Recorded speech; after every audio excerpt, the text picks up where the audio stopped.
Hey YouTube, this is Yurmi Yahoo Weeps.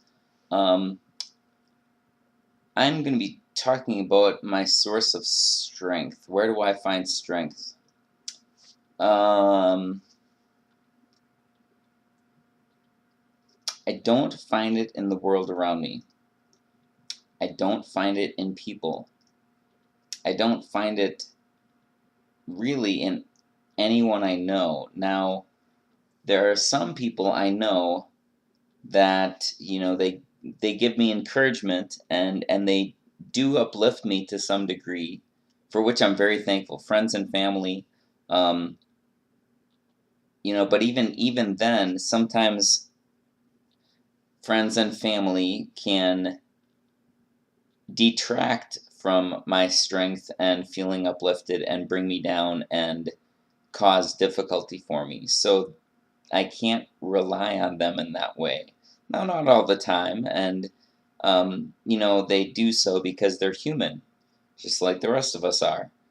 But they can't be my source of strength because of that. I'm not blaming them. I'm just saying because of that, they can't be the source of my strength. And then, of course, there's other people that only mostly bring me down, so they can't be a source of my. They're definitely not a source of my strength either. Dealing with the difficulties of this world. Um, Now, there are systems set up in place, and some systems can be helpful to sometimes to some degrees, and some systems, in fact, some of the same systems that can be helpful sometimes to some degrees are also difficult, and sometimes the way they're difficult and the way they bring me down are even more so than the way they uplift me, or help me out. So, and I'm sure that's the same thing with me with others. And I say systems, and sometimes it's people, and it's people within the systems, but I'm sure it's the same thing. I'm the same way, that sometimes I bring them down instead of benefiting them and helping them out and uplifting them. Um, so where do I find my strength? I don't find it in the world around me. The world around me is difficulty. People around me are sometimes beneficial, and sometimes bring me down and make things more difficult. Um, so I can't find my strength there. Do I find it within myself? Well, what I have found is that I cannot always be there for myself, and I am not always doing what's best for myself, whether intentionally or unintentionally. Sometimes I, unintentionally do things that are not the best for me and make things more difficult for myself. Usually, I hope that I try not to do things intentionally to make things more difficult for myself, but um, I can't always rely on myself to make things as good as I want them to be, or sometimes as they need to be for me. Um, and I found that I can't fix all of my problems, all of the things wrong. Um, I mean, I can learn and I can grow, but I can't be my own solution. And the rest of the world is not my solution. And other people are not my solution. And I need a solution, because sometimes you do need a solution. I mean, a really easy one is if you're suicidal. Well, you need a solution so that you're not dead. Because if you don't have a solution for being suicidal, you will be dead. And drugs are not my solution. I've definitely discovered that drugs are not my solution. Doctors are not my solution. I mean, doctors can be helpful and beneficial in some ways to some degrees, but they're not my solution. And even if I add all of the people and systems and like doctors and people that are helpful and things in the world that can be helpful, if I add it all together, it's not my solution. If I put myself in there and all of the good and beneficial things from everyone and all the systems and everything in the world around me, and that I find in myself, it's not enough. It's not enough. And I'm not meaning to sound like nothing is good enough. I just found that the difficulties that I've encountered in this life, those things are not enough. They don't cut it. Not for me. I mean, maybe they do for other people. Maybe other people have lives that are not that difficult, that what they find in the world and what they find in other people and what they find in themselves is able to see them through. I have not. And I'm guessing that I'm probably not alone. That there are probably other people who they don't find the solution for what they need in the world around them. And I've known this since I was a kid, actually. May not have been able to articulate it as well then, but I did know it when I was a kid. I knew that the world was more my enemy than my friend. Sad realization. And I mean, somebody could say it's a matter of perspective. Well, it was your perspective.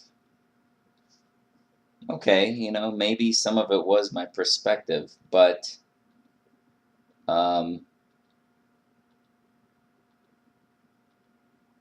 nobody could show me that I was wrong. And if I wasn't wrong, then there was truth in my perspective. At least there was truth in, there was truth in my perspective, truth in what I saw.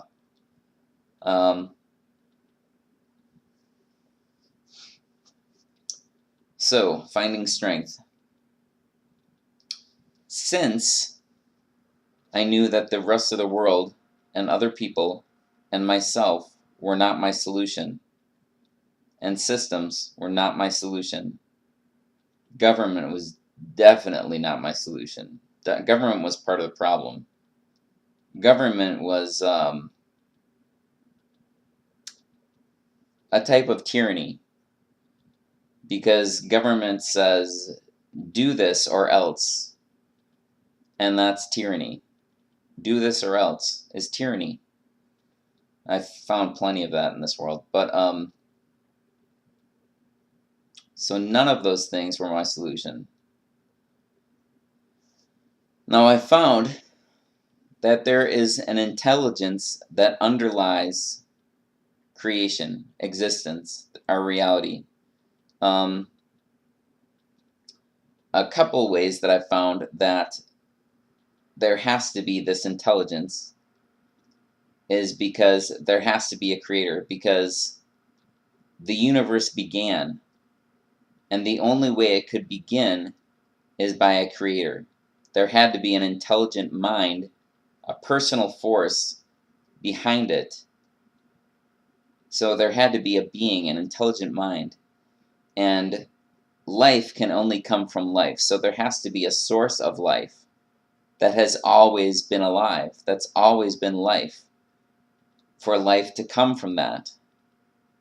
Because life does not come from non-life. It's never happened. And it won't happen.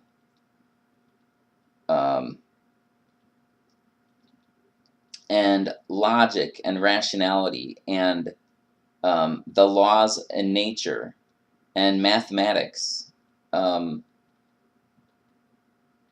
are they? Why does anything at all exist? Why should it exist?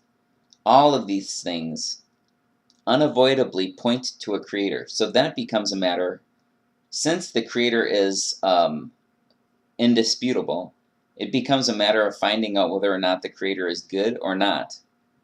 Either the creator is good or he's not, and that not could consist of some good and some not good.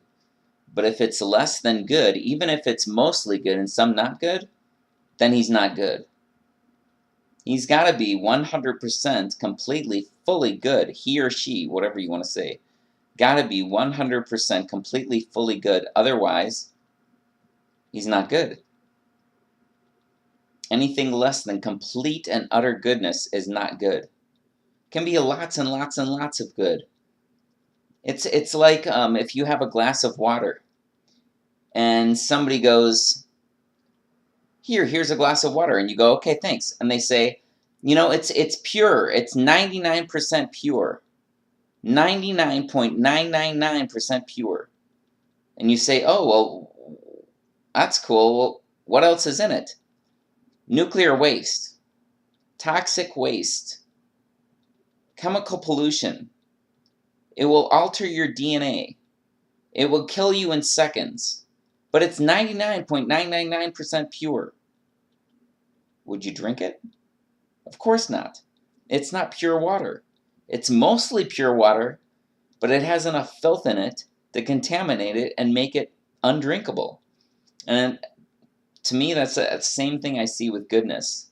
It can be mostly good, but if it's got anything that's not good in it, then it's just not good. It's no good. So I found the Creator to be good. I'm getting ahead of myself.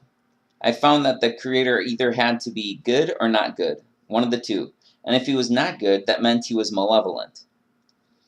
And when I've examined things, I don't know if I can go into this right now. I don't know if I can think that well, and I don't know if I have enough time. I've gone into this on other videos. In fact, look at those videos if you want to know how I determined that the Creator is actually good and not malevolent. But I found that he is good, and he is loving. Good and love, the source of goodness. In fact, for there to be goodness and love, for those things to exist, goodness, love, kindness, beauty, they have to come from the Creator, and they have to be part of who he is. And by definition, evil, there can be good without evil, but there cannot be evil without good. You cannot have evil without good. You have to have something to contrast evil against for it to exist. But you can have good without evil. But you can't know good without evil. Goodness cannot be known without evil. So evil must first be there to know what goodness is. But once you know what the goodness is, then evil can be gotten rid of, which is what we experience in our reality right now. We're going through the phase of experiencing evil so that goodness can be known. And once evil has done its job of fully letting us know the contrast between good and evil, then evil can be gotten rid of, and it's done its job. It's no longer needed. It's a temporary construct. It's a, what do they call that? Scaffolding. It's scaffolding. That's what evil is. It's scaffolding. And when it's done its job, it's going to be torn down and no longer needed and gotten rid of. So the Creator is where I find my strength. I find my strength, and when I say I find my strength in the Creator, I'm just not talking about like some mystical, he imbues me with strength from above, and no, I'll try to give examples of what I mean. I find knowing about the Creator to be a source of strength. I find relationship with the Creator to be a source of strength. And what do I mean by that? Because I'm talking about an invisible being that is undetectable by our five senses.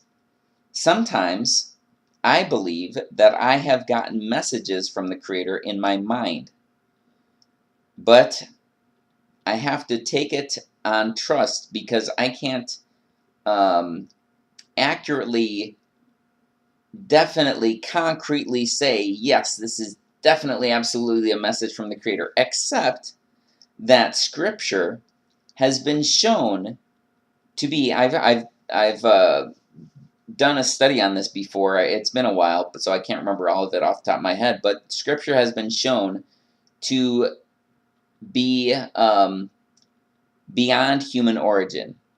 It's not of human origin. Now, when I say that, so I believe that the human beings who wrote the books of Scripture were getting their information and getting their knowledge of what to write from a source beyond our reality, outside of our reality, beyond our reality. The Creator gave them the information, they wrote it down, and that's what we've got. But the Creator also allowed for there to be, and people may disagree on this, but here's one thing, they'll disagree on that. There have been spurious verses, and he's definitely allowed mistranslations, but he's allowed spurious verses, some things that shouldn't be there, and some things that were taken out that really should. But he's kept records of a lot of it, I've found. Now, I don't know if of course, if there's things that he has not kept records of this happening, I wouldn't know because there's no records for me to be able to determine. And there's no sources that I can find. Like with the Quran, you can find where there's parts of the Quran that were memorized by people before they were written down, and then the people went into battle and died. So there's parts of the Quran that were lost, and they're irretrievable. So we know there's things about the Quran that just don't exist anymore, that nobody has any idea what they are because they're lost. Because the men that memorized the portions died in battle, they're gone. But with Scripture, I don't know of anything like that. So I don't know of anything that would indicate that there's parts of Scripture that have been lost and that we know that they should be there, but they're not. All I know is there's things that I think are spuriously inserted and some things that are taken away. And some people might debate with me on that, but one thing I know is that there are different versions of certain verses. So there's some parts of Scripture that there's different versions of, and then you have to go, okay, well, which version do we want to choose? And you can try and make an evidence-based decision with that, but it's something that you'll have to do, and you can't say, well, no, there's only one absolute version of Scripture, that's all there is. So for whatever reason, the Creator decided to do that with Scripture.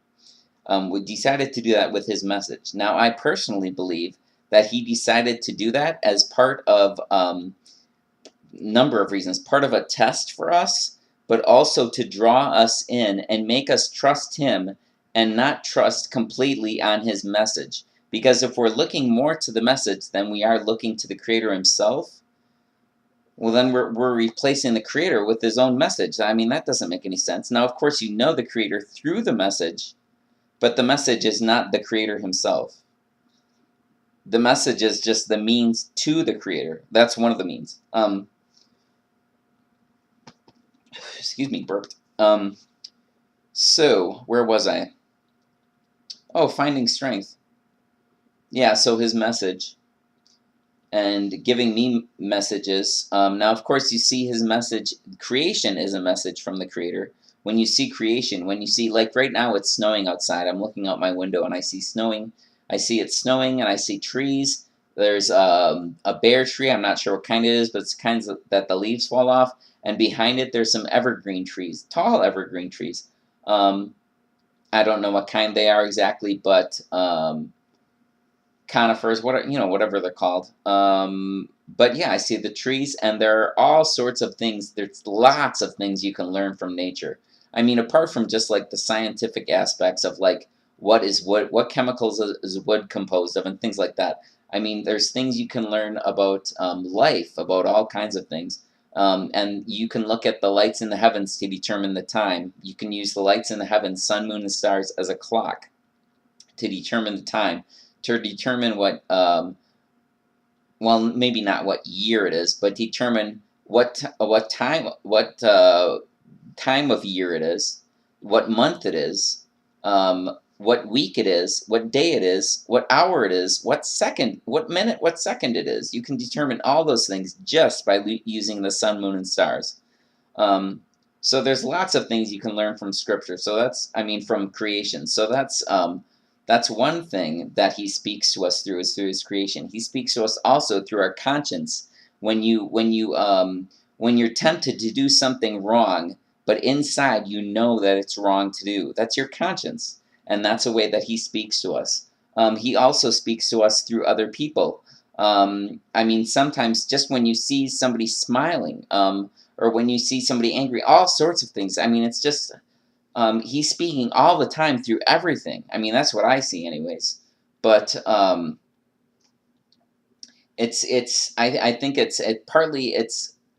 think a big thing is it's just a matter of getting to know Him. But then there's a key with that thing too, because getting to know Him depends upon Him and His timing. So if He hasn't timed for you, if it's not His chosen time for you to get to know Him, it won't happen. It happens according to His time. And if you don't believe me and you say, well, I'm getting to know him right now anyways, and you really are, then it's his time. And if you're not, then it's not. So it's really just up to him. And he orchestrates everything anyways. But so I find strength in knowing him and knowing his goodness. Because if he really is loving and kind and good, which he is, and he really is loving and kind and good to his children, even when he disciplines them, even when they have to endure things like pain and suffering and death and difficulty and hardship and uncomfortableness and crushed dreams and dashed hopes and all sorts of unpleasant things, some of them very, very unpleasant, he still loves them. Because everything we're going through in this life is a temporary thing. And that gives me strength, knowing that everything we're going through is temporary, and knowing that there is good coming that's not going to be tainted. It's not going to be corrupt. It's not going to have the kind of difficulty that might make you go into despair, that might make you suicidal, that might drive you over the edge, that might make you feel like life is over, that might be more than you can handle, that might make you go, where is everybody and where are you? It's coming. The time is coming for all of us. Now, every one of us, to get to that point, is going to have to go through the fire. We have to go through the fire. So either you're going through the fire now or you're going to go through the fire later, but we all go through the fire. We all go through the fire to get to that point. And there's no way around it. If you're hurting, there will be comfort. If you're doing wrong, there will be fire. But we're all going to go through it. And we're all going to come out good, clean, pure, spotless on the other side. That gives me strength. The Creator says, everything works for the good of those who love Elohim, the Creator, Yahweh, the Almighty. Everything works for the good of those who love Him and are called according to His purpose. That will eventually include everyone. So everything is working for everyone's benefit, whether they see it or not, whether it looks like it or not, whether it feels like it or not. So that gives me strength, knowing that everything is working for our benefit. Knowing that there is the Creator of all things, the best, the absolute best of the best, better than that. He's better. He's ultimate. He is ultimate. You can't get any higher. You can't get any better. And the ultimate one loves me and knows me intimately inside and out, and has purposed me and my life and every last little detail of my life, everything, down to the microscopic level, down to, as big as my entire lifespan. He planned it all out ahead of time. That gives me strength. Knowing that that's true and that He did it with everyone else, and everyone else has purpose and meaning. And every single person is an invaluable, unique, extremely valuable treasure. Every single person has that inside them, and that's who they are. Irreplaceable. Can't be found in anywhere else in all of existence and all of creation for all time.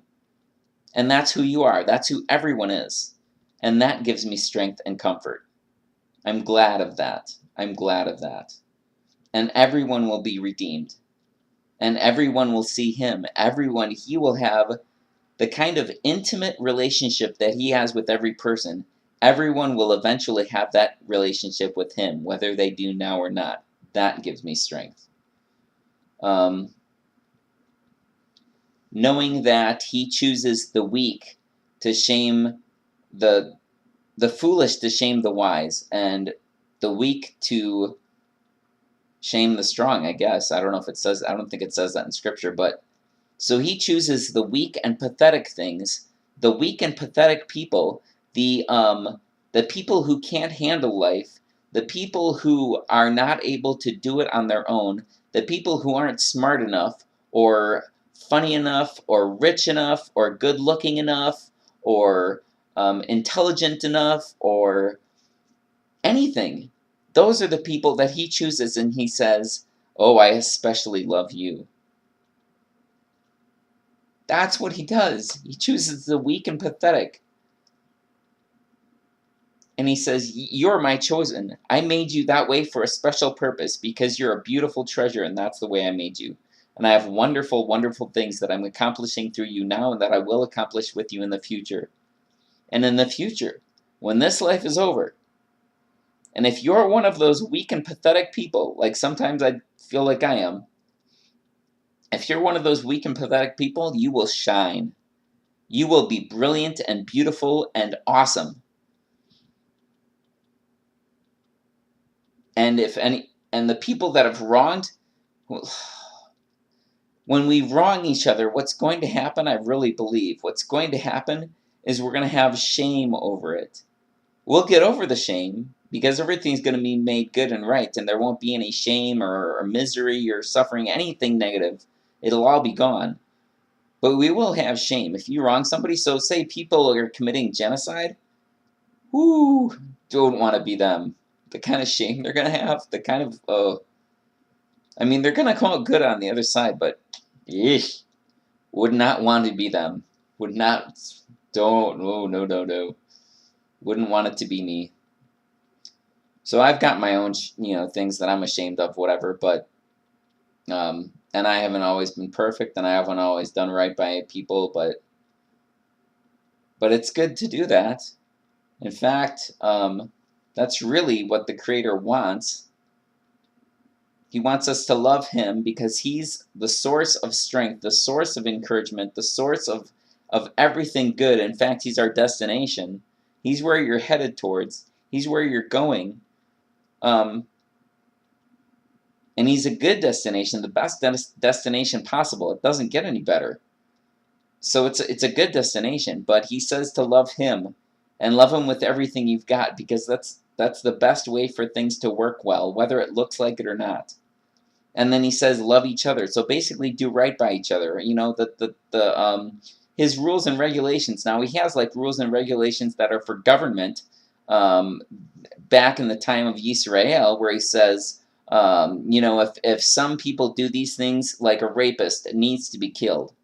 That was a government regulation. I mean, it's not an instruction for us today that you go, oh, I heard this rapist, I need to go kill him, because it says in Scripture that I need to go kill rapists.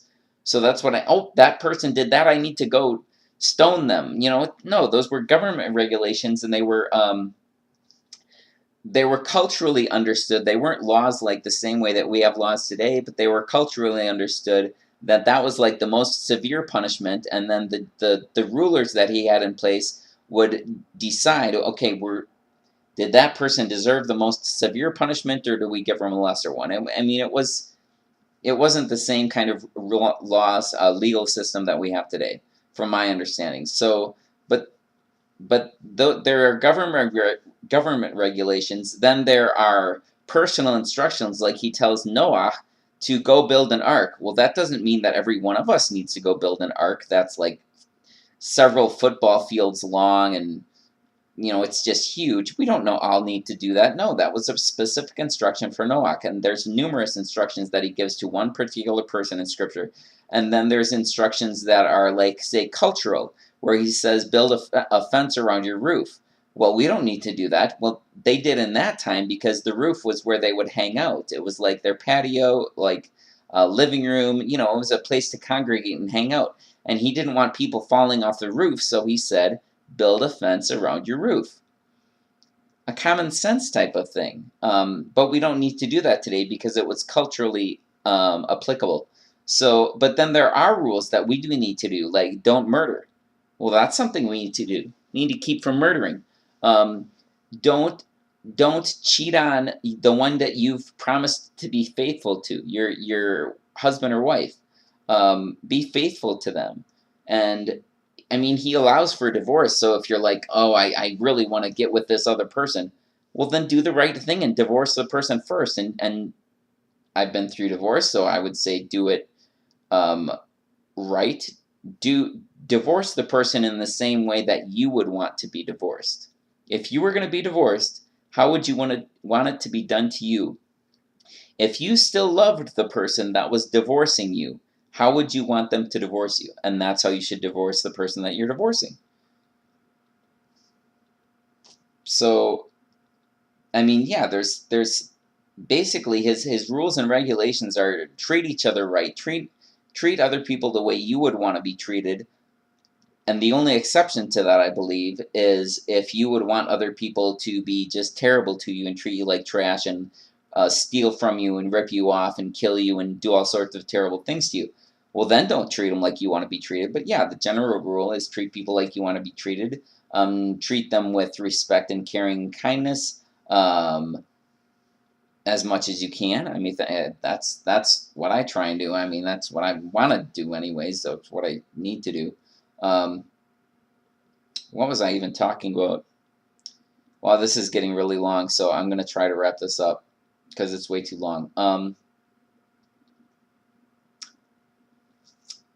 But yeah, he's where I find strength. I find strength in reading his message, in the creation, in knowing him, getting to know him. I try to investigate things about him.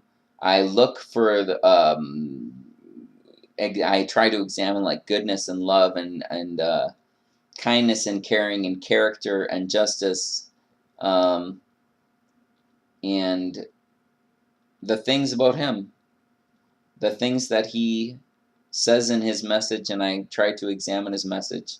So that's I find strength in him, and that's how I find it, is looking in creation, looking at his message, um, examining like my conscience and examining reality and examining my experiences and my life. Um, and you can, I mean, you can see just, yeah, all of reality is his creation. So you examine all of reality, but you examine it in the light of his message and of goodness and love. And if you examine reality through the filter of goodness and love, that should give you a more accurate understanding. But with all of these things, I do think it all comes back to a matter of trust, like everything does. Everything in existence, in our existence, in this reality, comes back to a matter of trust, because you have to trust your senses of as far as what's going on. And then I mean, if you read whatever, you're doing whatever amount of trust. So everything comes back to a matter of trust. So with the Creator, everything comes back to a matter of trust, and it ends up not being so much about the one who is trusting, but the one who's being trusted in. It all comes back to the Creator. And since He is love and goodness and truth, and since I know that He intimately knows me and loves me and purposed my life before it ever began, and that He has tremendous good in store for me, and He does for everyone else also, whatever people have to go through beforehand, that gives me strength. That gives me comfort and strength. So knowing Him gives me strength. Knowing His truths gives me strength.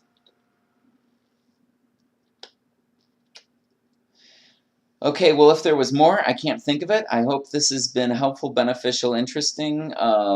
Feel free to leave comments or feedback, and thank you very much for watching. I hope you have a very good life, a very good day, a very good moment, a very good hour, a very good meal, a very good whatever you're doing and wherever you're at. Shalom, au revoir, auf Wiedersehen, do svidania, adios, bonjour, sayonara, bye.